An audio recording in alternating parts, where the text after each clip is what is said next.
মধুর কিছু সময় যেন জীবনে আসে। না না বন্ধু, আমার না, আমার প্রিয় কাস্টমারদের মধুর কিছু সময় তাদের জীবনে হয়তো বা এসেছে, যার কারণে এত সুন্দর একটা কেক অর্ডার করেছে। আসসালামু আলাইকুম, welcome to my page Nilaj cake বাড়ি। বন্ধুরা সবাই কেমন আছেন? আলহামদুলিল্লাহ, আল্লাহর অশেষ রহমতে আমিও ভালো আছি। আজকে একটা সুন্দর কেক ডেকোরেশন শেয়ার করব। এটা কাস্টমাইজ কেক। আমার কাস্টমার আমাকে বলেছিল, আপু আমাকে এইভাবে একটা কেক ডেকোরেশন করে দিবেন। তো আপুটা আমার কাছে এই কেকটা অর্ডার করেছিল আরও 15 দিন আগে। তো আপু আমাকে বলে দিয়েছিল যেভাবে, ঠিক সেভাবেই আমি করার চেষ্টা করেছি। আমারই একটা কেকের ডিজাইন থেকে ফুলগুলো নিয়েছি, আর বাকি হচ্ছে যে মাঝখানের প্রিন্ট, সেটা আপু বলে দিয়েছিল প্রিন্টটা দেওয়ার পরে চারি সাইড থেকে যেন এই ফুলটা আমি করে দিই। তো মাশাআল্লাহ, কেকটা কিন্তু দেখতে অনেক সুন্দর লাগছিল। আপু তার প্রিয়জন বা বিশেষ কোনো দিন উপলক্ষে কেকটা অর্ডার করেছিল। আলহামদুলিল্লাহ, অনেক ভালো একটা রিভিউ দিয়েছে। রিভিউটা দেখে আসলে মনটা ভালো হয়ে গেছে। আল্লাহর রহমতে ঝিনাইদার মধ্যে কেক সেল করছি, আজও পর্যন্ত কেউ খারাপ রিভিউ দেয়নি। আলহামদুলিল্লাহ, আপনাদের দোয়া ও ভালোবাসায় আল্লাহর রহমতে কোনো খারাপ রিভিউ আজ পর্যন্ত আসেনি। তো আপনারা যারা হোমমেড কেক নিতে চাচ্ছেন ঝিনাইদার মধ্যে, ঝিনাইদহ জেলার মধ্যে যত দূরেই হোক, কেক হোম ডেলিভারি দেওয়া হয়। আপনারা যারা প্রবাসে আছেন, প্রবাসী ভাইরা আমার কাছে কেক অর্ডার করে তাদের প্রিয়জনদের জন্য, আলহামদুলিল্লাহ সুন্দরভাবে তাদের কেকগুলো তাদের বাড়িতে পৌঁছে দেওয়া হয়। তো এই কেকটা ছিল 2 পাউন্ডের মধ্যে। আমি স্কোয়ার শেপে কেকটা বেক করে নিয়েছিলাম। কেকটা একটু বড় করা লাগছিল আমার হাইটের থেকে, চারি সাইডে একটু বড় করা লাগছিল, কারণ প্রিন্ট যেটা ছিল সেটা দেওয়ার জন্য কেকটা একটু বড় করছিলাম। যেহেতু ফুলগুলো দিয়ে প্রিন্ট যেটা ফটো আর কি, ওইটা দিয়ে কেকটা বড় না করলে আমার যে ফটো আছে ওইটা খুবই ছোট দেখা যাচ্ছিল। তো সেক্ষেত্রে কেকটা আমাকে একটু বড় করা লাগছিল, হাইটের থেকেও সাইডে বড় করা লাগছিল। তো যখনই আমরা প্রিন্টের কাজ করি, প্রিন্ট ছবি দিয়ে কাজ করি, তখন কিন্তু বেশিরভাগ স্কোয়ার শেপের কেকগুলোই করা হয়, কেননা রাউন্ড শেপে ছবিগুলো সেট করতে অনেক বেশি প্রবলেম হয়। এই জন্য আর কি রাউন্ড শেপগুলোতে প্রিন্টার যে ছবিগুলো থাকে সেগুলোর কাজ করতে অনেক বেশি সুবিধা হয়। তো এই কেকটার আমি বেসটা তুলে নিয়ে ক্রাম কোট করে ফ্রিজে কিছু সময় রেখে দিয়েছিলাম। আসলে এখন এত বেশি গরম পড়ছে, ক্রিমের কাজ করতে কিন্তু অনেক বেশি প্যারা হয়ে যাচ্ছে। যারা হোমমেড কেকের কাজ করেন তারা খুব ভালো করেই জানেন ক্রিম নিয়ে কাজ করতে কতটা কষ্ট হয়ে যাচ্ছে। তারপরেও যদি টপারের কাজ হয় আরও বেশি কষ্ট। তো আলহামদুলিল্লাহ, যত গরমই পড়ুক, কাস্টমারদের তো নিরাশ করা যায় না। তাদের যে প্রিয়জনের জন্য কেক অর্ডার করে, সে কেকগুলো তো সময় মতো আমাদেরকে ডেলিভারি দিতে হয়। তো গরমের সময় একটু সাবধানতা অবলম্বন করে কাজ করাই বেটার। যেহেতু প্রচণ্ড গরম পড়ছে, সেহেতু কাজের দিকটা খেয়াল রাখতে হবে, বিশেষ করে ক্রিম।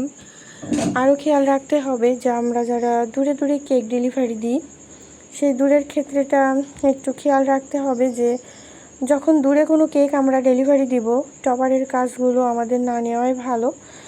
যদি টপারের কাজগুলো আমরা নিই, সেক্ষেত্রে টপারটা যদি গলে যায়, অনেক দূরে আসলে চকলেট টপারগুলো রাখা একটু কষ্ট। ক্রিমই যেখানে গলে যায় সেখানে চকলেট টপার নিয়ে তো একটু টেনশন থাকতেই পারে। তো সেক্ষেত্রে কাস্টমারদের কিন্তু আমরা বলতে পারি যে টপার বাদে হচ্ছে শুধু ক্রিম দিয়ে কেকটা নিতে। অবশ্য অনেক সময় কাস্টমাইজ যে কেকগুলো থাকে, কাস্টমারের যে পছন্দর, বিশেষ করে ইউনিভার্সারি যে কেকগুলো থাকে ওগুলো টপার দেওয়া, তো সেই কেকগুলো অর্ডার করলে আসলে কিছু করার থাকে না। তারপরেও দূরের কেকগুলো টপারের কাজটা না নেওয়াই ভালো। তো আমি কেকের বেসটা রেডি করে ফাইনাল ফিনিশিং দেওয়ার জন্য এই ব্লু কালারের ক্রিমটা লাগিয়ে নিয়েছি। আপু আমাকে বলেছিল ডার্ক ব্লু দিতে, তো আমি যথাসাধ্য চেষ্টা করেছি ব্লু কালারটা দিতে, বাট এর থেকেও যদি আমি গাঢ় করার চেষ্টা করতে পারতাম, বাট আপুকে হয়তো বা হতো, মানে ক্রিমটা স্বাদ লাগতো না। তো যার কারণে আমি এর থেকে ডিপ আর করি নাই। এটাই হয়তো বা আমার কাছে কনফিউজড কেমন লাগছে, কিন্তু আমার কাছে মনে হয় ক্রিমে এত বেশি কালার ইউজ না করাই ভালো। তারপরেও কাস্টমারদের একটা ডিমান্ড থাকে, তাদের কাস্টমাইজ করা থাকে। সেক্ষেত্রে কাস্টমার আসলে সেই কালার চুজ করে নেয়, কিছুই করার থাকে না। তো যাই হোক, কাস্টমার আমাকে অনেক গুড রিভিউ দিয়েছিল। আমি একটু কনফিউজ ছিলাম যে এত বেশি কালার ইউজ করাতে কোনো সমস্যা হবে কি না। তো আলহামদুলিল্লাহ কোনো সমস্যা হয়নি, কেকটা খুবই ভালো ছিল খেতে। তো এই যে আমি প্রিন্টারটা বসিয়ে নিয়েছিলাম। প্রিন্টারটা বসানোর পরে যেহেতু আপু আমাকে এই ফুলগুলো সিলেক্ট করে দিয়েছিল, এর জন্য আমার কেকটা একটু সাইডে বড় করা লাগছিল। প্রিন্টারটা দেওয়ার পরেও এই বড় বড় ফুলগুলো এখানে আমাকে দিতে হয়েছিল, যার কারণে কেকটা যদি হাইটের দিকে করতাম আমি এই প্রিন্ট দিয়ে ফুল দিয়ে কেকটাকে আমি কাভার করতে পারতাম না, যার কারণে আমি সাইডে বড় নিয়েছি। হাইটেও যথেষ্ট হয়েছে, যতটুকু হয়েছে, খারাপ হয়নি, মাশাআল্লাহ সুন্দর হয়েছে। তো এই ছবিটা আপুই আমাকে দিয়েছিল যে এই প্রিন্টারটা দিয়ে কেকটা রেডি করে দিতে। তো কেকটা কেমন হয়েছে অবশ্যই কিন্তু আপনারা কমেন্টে জানাবেন। আপনারা যেভাবে করে দিতে বলবেন ইনশাল্লাহ সেভাবে করে দেওয়ার চেষ্টা করব। আপনারা যারা ঝিনাইদহের মধ্যে আছেন, যারা প্রবাসে আছেন, তারা আমার কাছে কেক অর্ডার করতে পারেন। নিশ্চিন্তে সুন্দরভাবে আপনার কেকটা আপনার প্রিয়জনের কাছে পৌঁছে দেওয়া হবে। তো সবাই আমার পোস্টে লাইক কমেন্ট করে আমার পাশে থাকবেন, আমার সাথে থাকবেন। আমার পেজটাকে ফলো দিয়ে অবশ্যই আমার পাশে থাকবেন। ভিডিওটা যদি ভালো লাগে বন্ধুদের সাথে শেয়ার করতে পারেন, অথবা আপনারা আপনাদের টাইমলাইনে শেয়ার করে রাখতে পারেন। তো কেকটা কেমন হয়েছে অবশ্যই কিন্তু কমেন্টে জানাবেন। আপনারা সাপোর্ট না করলে আসলে কোনো কিছুই আমি সুন্দরভাবে করতে পারবো না, কারণ আপনাদের উৎসাহ পেলে আমি সামনের দিকে এগিয়ে যেতে পারবো।